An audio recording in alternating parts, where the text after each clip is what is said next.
Story 1. The digital clock on my nightstand glowed a stark 2:03 a.m. A sound had jolted me awake, a soft, almost imperceptible thump from downstairs. My heart hammered against my ribs, a frantic drummer in the sudden silence that followed. I strained my ears, listening for any repetition, any clue that would tell me if I'd simply dreamed the noise or if something else was happening. My apartment was small, a cozy two-bedroom on the second floor of a quiet building. I lived alone, and the comforting familiarity of my surroundings usually lulled me into a deep, untroubled sleep. Tonight, however, a prickle of unease crawled up my spine. I held my breath, every muscle in my body tense. The only sound was the faint hum of the refrigerator in the kitchen and the distant whoosh of a car passing on the street below. Maybe it was just a dream. Maybe the old building had settled. I tried to convince myself, to will my racing heart to slow down. Then I heard it again. A faint scrape, like something brushing against the brick exterior of the building.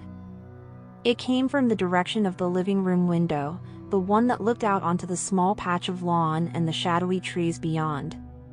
Fear, cold and sharp, pierced through my drowsiness. I wasn't alone in the apartment.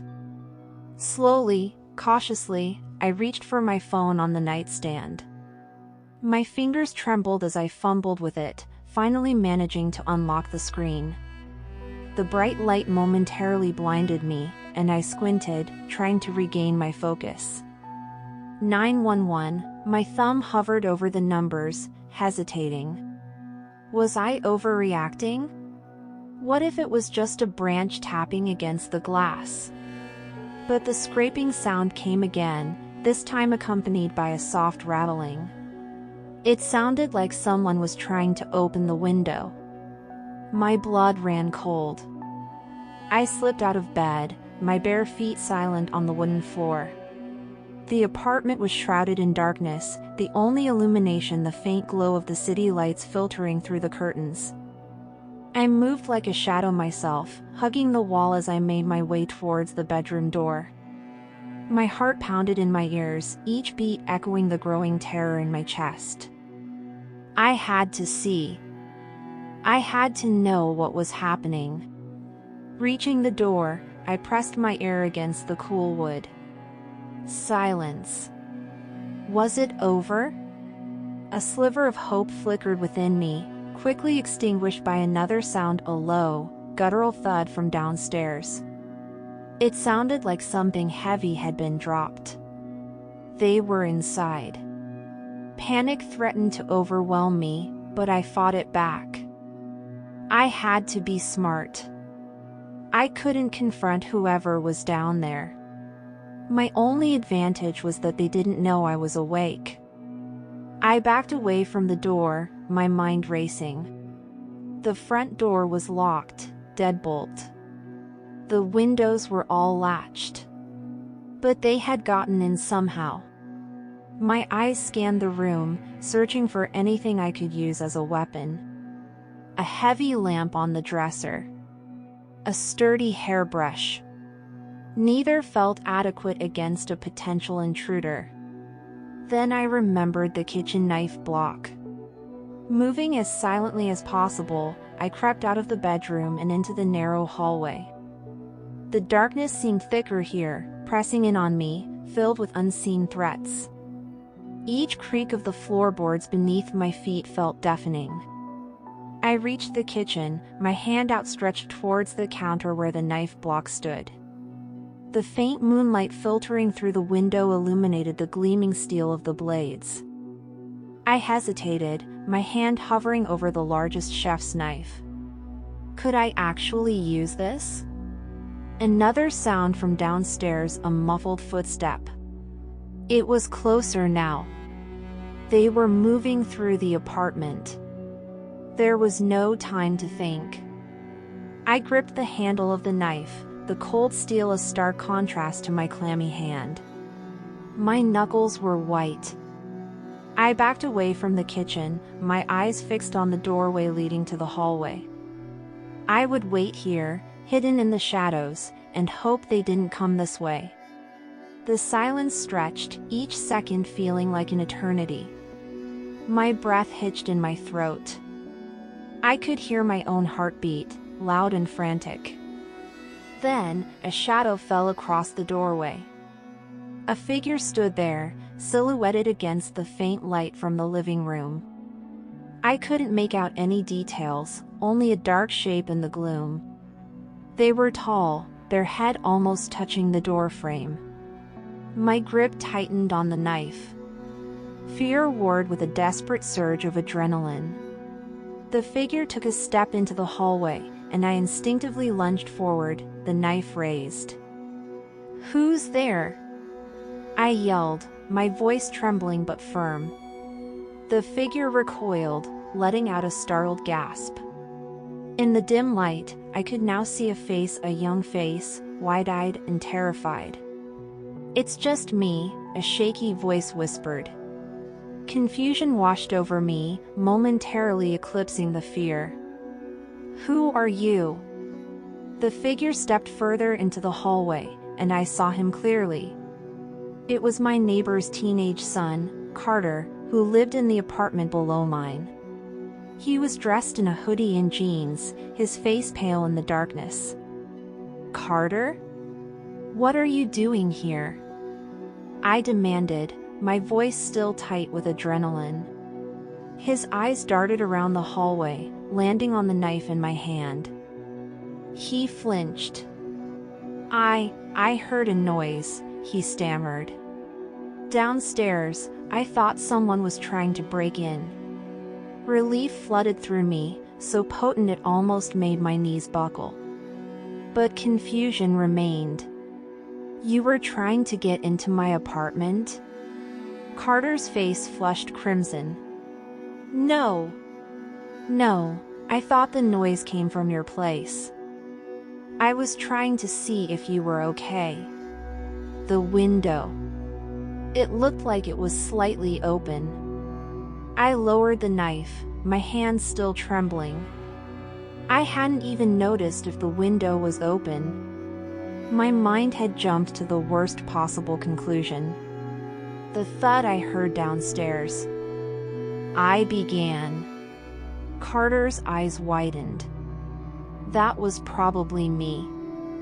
I might have tripped on the stairs. It's really dark down there. We stood in the hallway for a moment, the silence punctuated only by our ragged breathing. The tension in the air slowly began to dissipate, replaced by a wave of embarrassment on Carter's part and a lingering sense of unease on mine. "I should probably go back downstairs," Carter mumbled, avoiding my gaze. "Yeah," I said, my voice still a little shaky. "Yeah, you should." He turned and hurried back down the stairs, his footsteps echoing softly in the stairwell. I watched him go, the knife still clutched in my hand. I went back into my apartment, locking and deadbolting the front door. I checked all the windows, making sure they were securely latched. The living room window was indeed slightly ajar. I must have left it that way earlier in the evening. I sat on the edge of my bed, my heart still pounding. It had been a misunderstanding, a terrifying one. But what if it hadn't been? What if the shadow at the window hadn't been a well-meaning teenager? The thought sent a fresh wave of chills down my spine. I knew I wouldn't be getting back to sleep anytime soon. The silence of the apartment no longer felt comforting. It felt watchful. Every creak of the building, every rustle of leaves outside the window, sent a jolt of fear through me. The safety I had once felt within these walls had been shattered, replaced by a gnawing sense of vulnerability. I got up and turned on all the lights in the apartment, banishing the shadows. I double-checked the locks again, and then again. Finally, I crawled back into bed, pulling the covers up to my chin. The night was still young, and the darkness outside still held its secrets. I lay there, listening intently, waiting for a sound that wouldn't come. But the fear lingered, a cold knot in my stomach, a reminder of the shadow at the window and the terror it had brought. It would be a long time before I felt truly safe in my own home again. Story 2. The yellow bus shuddered to a halt at my corner, its brakes hissing like an angry beast.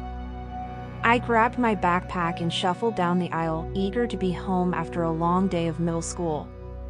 The late afternoon sun cast long shadows across the empty streets of my quiet suburban neighborhood.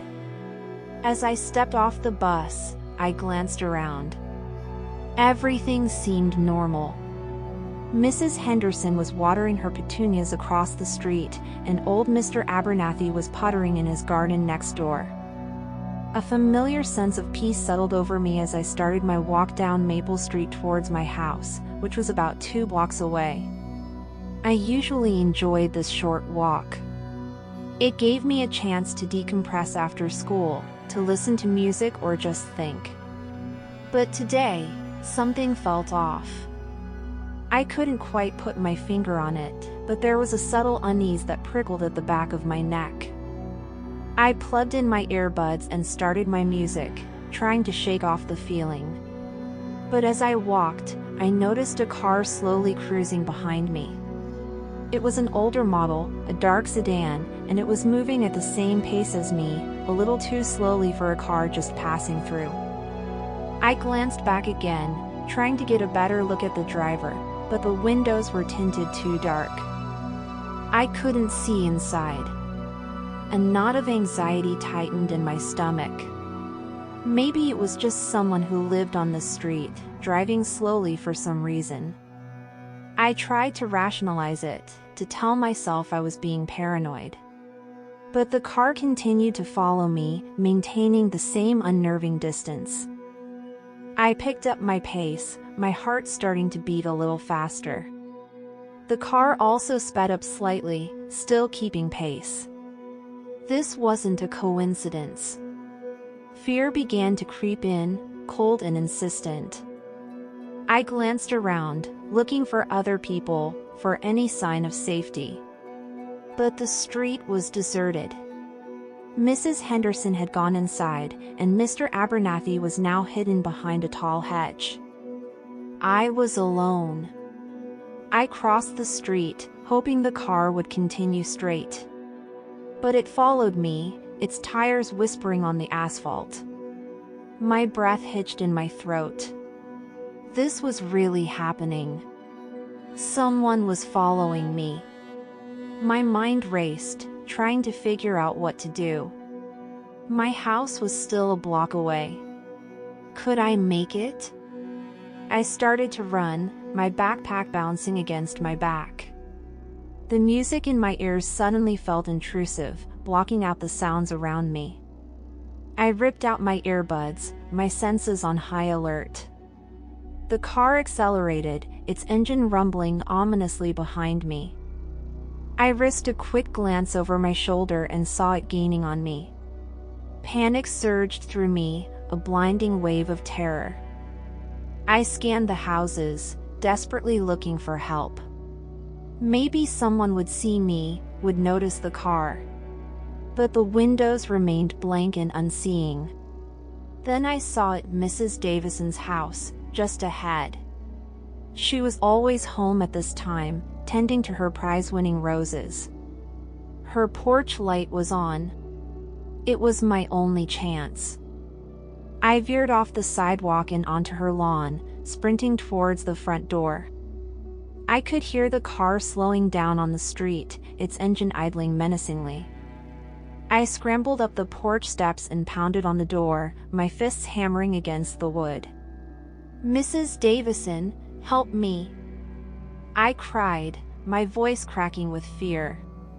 "Someone's following me!" Silence. I pounded again, harder this time, tears welling up in my eyes. "Please! Help!" Still nothing. Despair washed over me. Maybe she wasn't home. Maybe she couldn't hear me. I turned back towards the street, my eyes fixed on the dark sedan. It was still there, parked at the curb, its engine running. The tinted windows remained impenetrable. I couldn't see who was inside, but I could feel their gaze on me, cold and predatory. Suddenly, the front door creaked open. Mrs. Davison stood there, her face etched with concern. "What is it, dear? What's wrong?" "That car," I gasped, pointing towards the street. "It's been following me. I'm scared." Mrs. Davison's eyes narrowed as she looked at the dark sedan. She was a small woman, but there was a surprising strength in her gaze. "Come inside, quickly," she said, pulling me into her house. I stumbled into the dimly lit hallway, my legs shaking. Mrs. Davison quickly closed and locked the door behind me. We stood there for a moment, listening. The sound of the car engine faded slowly until there was only silence. "Are you all right, dear?" Mrs. Davison asked, her voice gentle but firm. I nodded, my breath still coming in ragged gasps. I think so. Thank you." We went to the living room window and peered out cautiously. The dark sedan was gone. Mrs. Davison called my parents, her voice calm and reassuring. They arrived a few minutes later, their faces pale with worry. I recounted what had happened, my voice trembling as I described the car and the feeling of being watched. My parents were furious. They called the police, who took my statement and promised to patrol the area. But the dark sedan was gone without a trace. The walk home from the bus stop never felt the same after that day. Every passing car made me jump. Every shadow seemed to conceal a threat. The familiar streets of my neighborhood, once a source of comfort, now held a lingering sense of fear. I tried to forget the dark sedan, to tell myself it was just a misunderstanding, a wrong turn. But the image of those impenetrable tinted windows, the feeling of being followed, remained etched in my mind. I knew, deep down, that something sinister had happened on Maple Street that afternoon. And I was never quite sure if the car, or whoever was inside it, would ever return. Story 3. My nightly walks through Elmwood Park were my sanctuary. After a long day, the quiet solitude of the winding paths, the rustling leaves, and the soft glow of the moon filtering through the trees soothed my soul. I usually went around 10, when most people had gone home, and the park belonged to the night creatures and me. Tonight, however, the usual tranquility felt different. The air was heavy, still, and the shadows seemed deeper, more alive. An unsettling silence had fallen over the park, broken only by the occasional snap of a twig under my sneakers. I tried to shake off the feeling, attributing it to a stressful day at work. I plugged in my headphones, hoping my usual playlist would help me relax. But even the familiar melodies couldn't quite penetrate the growing sense of unease. As I rounded a bend in the path, I noticed a figure in the distance. They were standing near the old oak tree, their back to me. I couldn't make out any details in the dim light, but there was something about their stillness that made the hair on the back of my neck prickle. I slowed my pace, my eyes fixed on the figure. They didn't move. It was as if they were waiting, watching. I hesitated, a sudden urge to turn back pulling at me. But curiosity, and a stubborn refusal to let a stranger dictate my routine, kept me moving forward. As I got closer, I could see that the figure was tall and slender, wearing a dark hooded jacket. Their hands were shoved deep into their pockets. They still hadn't moved, hadn't acknowledged my presence.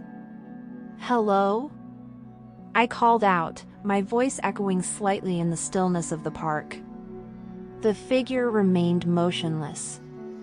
A wave of apprehension washed over me. This wasn't normal. Most people I encountered on my walks would at least nod or offer a brief greeting. This person was deliberately ignoring me. I picked up my pace again, wanting to put some distance between us. I glanced back, and to my horror, the figure had started to move, slowly following me. My heart began to pound in my chest. This was no longer just a feeling of unease. This was something real, something potentially dangerous. I quickened my stride, my breath coming in short, shallow gasps.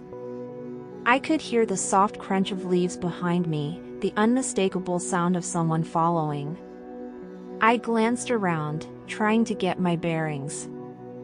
I was still a good distance from the park entrance, and the paths were winding and poorly lit. I was alone, with no one to call for help. Panic started to set in. My mind raced, trying to think of what to do. Should I run?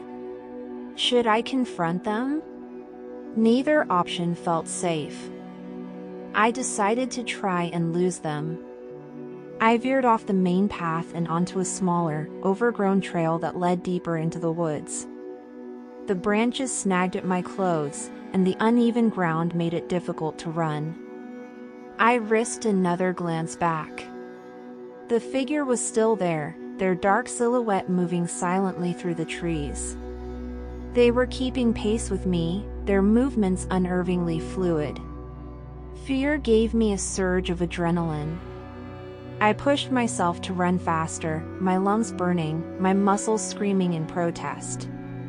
The trees blurred around me, the darkness closing in. I could still hear the soft rustling behind me, the persistent reminder that I wasn't alone. They were still there, stalking me through the shadows.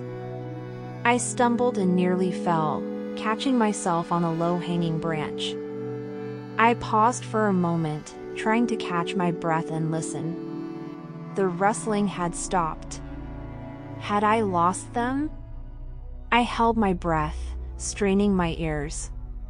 The only sounds were the chirping of crickets and the distant hoot of an owl. The silence was thick, heavy with anticipation. Just as a sliver of hope began to emerge, I heard it again, a faint snap of a twig, closer this time. They were still there.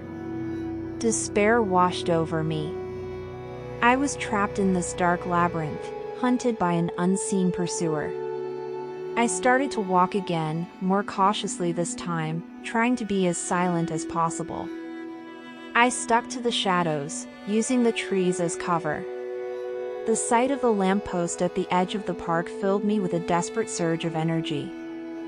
I broke into a run again, ignoring the burning in my lungs and the stitch in my side. The path ahead seemed miles long, the light a distant beacon of hope in the oppressive darkness. I risked another glance back. The figure was no longer visible. Had they given up? Or were they simply waiting in the shadows? The uncertainty was almost as terrifying as the pursuit itself. I burst out of the trees and onto the paved path leading to the park entrance. The streetlights cast a pale glow, and for the first time that night, I felt a sliver of safety. I didn't stop running until I reached the gate, my legs shaking, my chest heaving. I looked back at the dark expanse of the park, the trees now looming like silent, watchful sentinels. There was no sign of the figure. I walked the rest of the way home, my pace quick and my eyes constantly scanning my surroundings. Every shadow seemed to hold a potential threat, every rustle of leaves made me jump. I stumbled through my front door, locking and deadbolting it behind me. I leaned against the cool wood, my body trembling, tears streaming down my face. I never found out who was following me that night in Elmwood Park. I never saw their face. But the feeling of being watched, the silent pursuit through the darkness, stayed with me. My nightly walks became a thing of the past. The park, once my sanctuary, now felt like a place of lurking shadows and unseen dangers. The tranquility I had once found there was gone, replaced by a persistent unease, a constant reminder of the night I was stalked in the dark. Story 4. The cough started subtly, a little tickle in my throat that I initially dismissed as allergies. But as the miles wore on, it grew more persistent, more violent, until each hacking fit left me gasping for breath.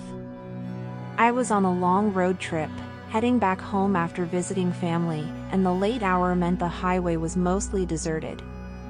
Finally, a particularly brutal coughing spell racked my body, and my car started to sputter and lose power. I pulled over to the side of the road, hazard lights blinking uselessly in the darkness. The engine died with a final, shuddering sigh. Great. Just great.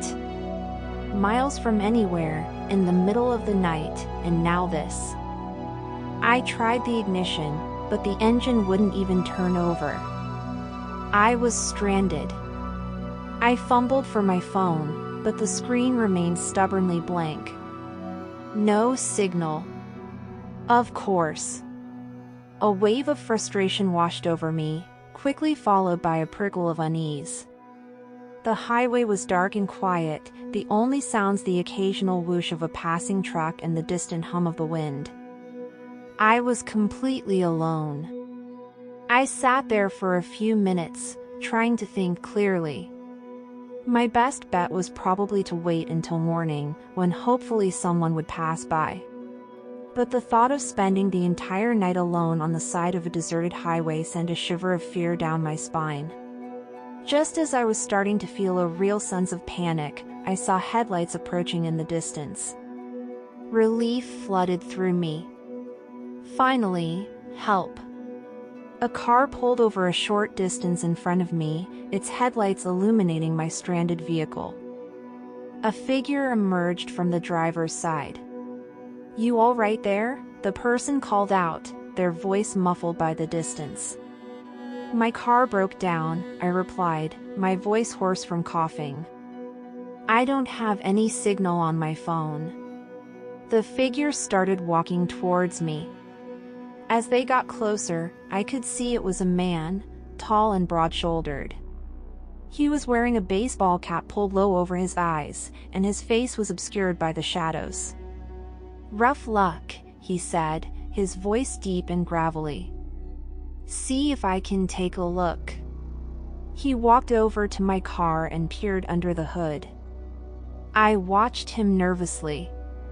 There was something about his demeanor that made me feel uneasy. He hadn't offered his name, and he kept his face hidden in the shadows. "Looks like it could be a few things," he said after a moment, straightening up. "Got a flashlight?" I nodded and reached into my glove compartment, pulling out a small flashlight. I handed it to him, trying to keep my hand from shaking. He took the flashlight and went back to the engine, the beam of light dancing over the various components. The silence stretched, broken only by his occasional grunts and the chirping of crickets. After a few minutes, he closed the hood. "No quick fix here, I'm afraid," he said, turning back to me. "Looks like you'll need a tow." My heart sank. "Great," I muttered. "Any idea how I can get one out here?" "Well," he said, a strange smile playing on his lips, "I could give you a ride to the next town. It's not too far from here. You could call for help there." His offer was tempting. The thought of spending the night alone in my car was terrifying. But something about this man felt wrong. I couldn't shake the feeling that I shouldn't trust him. "That's kind of you," I said hesitantly. "But I think I'll just wait here. Maybe another car will come by." His smile vanished, replaced by a look that sent a shiver down my spine. His eyes, finally visible in the dim light, were cold and unsettling. Don't be silly, he said, his voice taking on a hard edge. It could be hours before someone else comes along. You don't want to stay out here all night, do you? I'll be fine, I insisted, trying to sound more confident than I felt. I have some blankets in the back. He took a step closer, and I instinctively backed away, pressing myself against my car door. He was much bigger than me, and there was a menacing aura about him that I couldn't ignore. Look, he said, his voice low and threatening, I'm just trying to help you. Don't be ungrateful. Fear clenched my throat. I knew I had to get out of this situation. Actually, I said quickly, my mind racing, I think I remember seeing a sign for a rest stop just a few miles back. Maybe I can walk there. He scoffed. Walk? In the dark? You're crazy. I'd rather walk than bother you any further, I said, my voice trembling slightly. His eyes narrowed, and for a moment, I thought he might try to force me. But then, he seemed to reconsider. Suit yourself, he said, his voice laced with annoyance. But don't say I didn't offer. He turned and walked back to his car, his movements stiff and angry. He got in, started the engine, and then sat there for a moment, his headlights blinding me. Then, with a sudden roar, he sped off down the highway, leaving me alone in the darkness once again. But this time, the fear was different. It wasn't just the fear of being stranded. It was the chilling realization of how close I had come to something much worse. I didn't try to walk to the rest stop. Instead, I locked all my car doors and huddled in the driver's seat, shivering despite the blankets I had pulled around me. Every passing car made me jump, and I didn't dare close my eyes. Hours crawled by. The sky slowly began to lighten, painting the horizon in hues of gray and pink. With the first hint of dawn, more cars started to appear on the highway. Finally, I managed to flag down a passing motorist who had a cell signal. I called for a tow truck and waited, my eyes constantly scanning the road, half expecting the dark car to return. It never did. But the encounter with the Good Samaritan left an indelible mark on me. It was a stark reminder that not everyone who offers help can be trusted, and that sometimes, the greatest danger lurks in the guise of kindness. I was lucky to have listened to my instincts that night, lucky to have avoided what could have been a truly terrifying situation. Story 5. The vibrant chaos of Disneyland was intoxicating. The cheerful music, the colorful characters, the sheer joy radiating from the faces of children. It was a world away from the everyday. My family and I were having a fantastic day, soaking in the magic. As evening approached, the crowd seemed to swell, a sea of people moving from one attraction to the next. My attention was momentarily diverted by a dazzling parade winding down Main Street. In the excitement, I somehow got separated from my parents and my younger brother. Panic flared in my chest. One moment they were beside me, and the next they were gone, swallowed by the throng of people. I tried to backtrack, scanning the faces around me, but it was no use. They were nowhere to be seen. Mom? Dad? I called out, my voice barely audible above the din of the crowd. Tears welled up in my eyes. I was alone, lost in the middle of Disneyland. I tried to stay calm, remembering what my parents had always told me: if I ever got lost, I should find a cast member. I looked around frantically, trying to spot someone in a Disney uniform. Suddenly, a woman approached me. She had a kind smile and was wearing a bright, cheerful dress that didn't look like any cast member uniform I had ever seen. "Are you lost, sweetie?" she asked, her voice gentle. "Yes," I said, my voice trembling. I can't find my parents. Oh, you poor thing, she said, her smile widening. Don't worry, I can help you. Come with me. She reached out her hand, and I hesitated. Something about her felt a little off. Her smile seemed a bit too wide, her eyes a little too intense. Where are you going to take me? I asked, clutching my backpack tightly. I know where the lost and found is, she said reassuringly. It's just this way. She started to walk, and I stood there for a moment, torn. She seemed nice, but my instincts were screaming at me. Just then, I saw a cast member, a young woman in a familiar blue and white uniform, walking nearby. Excuse me! I called out, my voice louder this time. The cast member turned, her friendly smile a stark contrast to the woman in the bright dress. I'm lost, I said, hurrying towards her. I can't find my parents. The cast member's expression immediately turned concerned. Oh dear, don't worry. We'll help you find them, come with me. She took my hand, her grip firm and reassuring. I glanced back at the woman in the bright dress. She was still standing there, watching us, her smile now gone, replaced by a look of cold anger. As the cast member led me away, the woman in the bright dress turned and quickly disappeared into the crowd. A shiver ran down my spine. There was something about her that had felt truly sinister.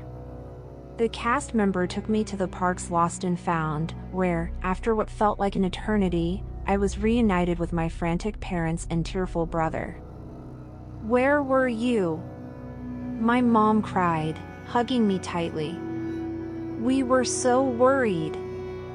I told them what had happened, about the woman in the bright dress who had offered to help me. My parents exchanged worried glances. That's strange, my dad said. We didn't see anyone like that. We reported the incident to park security, who took my description of the woman. They thanked me for coming to them and assured us they would keep an eye out. For the rest of the evening, I couldn't shake the feeling of unease. Who was that woman? Why did she want to take me? What would have happened if I had gone with her? The magic of Disneyland felt tainted, replaced by a lingering sense of fear and vulnerability. The crowds no longer seemed cheerful, but anonymous and potentially dangerous. As we left the park that night, I kept looking over my shoulder, half expecting to see the woman in the bright dress lurking in the shadows. I never saw her again, but the memory of her cold eyes and forced smile remained, a chilling reminder of the day I almost got lost, and perhaps almost much more, in the magic of Disneyland.